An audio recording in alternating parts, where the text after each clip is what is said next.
Well, Kent County Reserve Deputy is still planning a big run all across Michigan for a third time. It's all to honor fallen officers, but this time there will be some changes. Right. Matt Garbarino says that he thought about canceling the run due to coronavirus, but decided to simply change his route instead, saying not even a pandemic can take away from his message.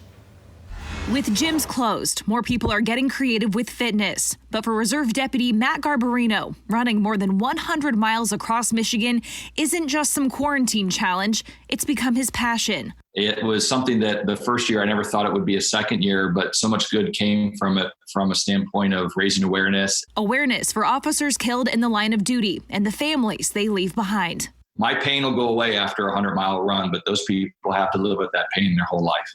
Usually, Garbarino runs on open roads over several days with law enforcement escorts. But this year. But now what I'm going to do is run the 100 miles in 24 hours, and I'm going to do that without a police escort. That means his route had to change too. We'll start around 8 p.m.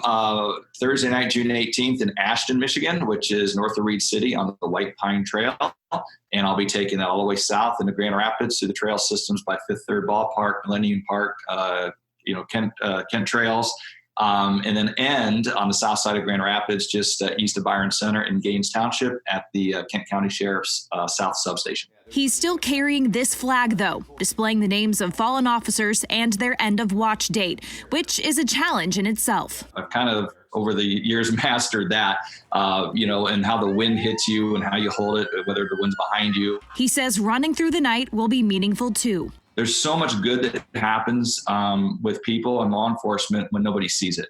And I'm going to be running in pitch black with a headlight and my flag with no one seeing me. And to me, there's like some symbolic good to that. Like that's very representative of what happens every day in law enforcement. Everyday good, Garbarino says, has been overshadowed by the police brutality seen in Minneapolis this week. It's unfortunate that happened, and it's a tragedy. Most everybody that's in law enforcement does the best job they can.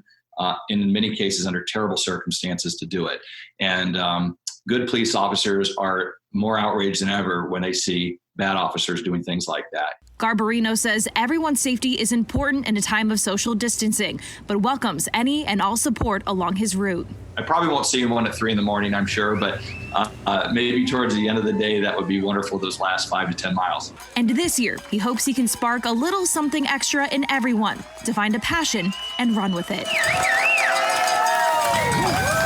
You don't have to be anything special or anybody special to do something or to make a difference. So that's the big thing. Get out of your comfort zone. And when you do that, boy, there's a lot of good things that can happen. And we wish him the best. If you'd like to follow Matt on his run, you can track him on the Run Across MI Facebook page. His team will be live streaming part of their check-ins, which will be about every 2 miles. They're just going to make sure that he's okay.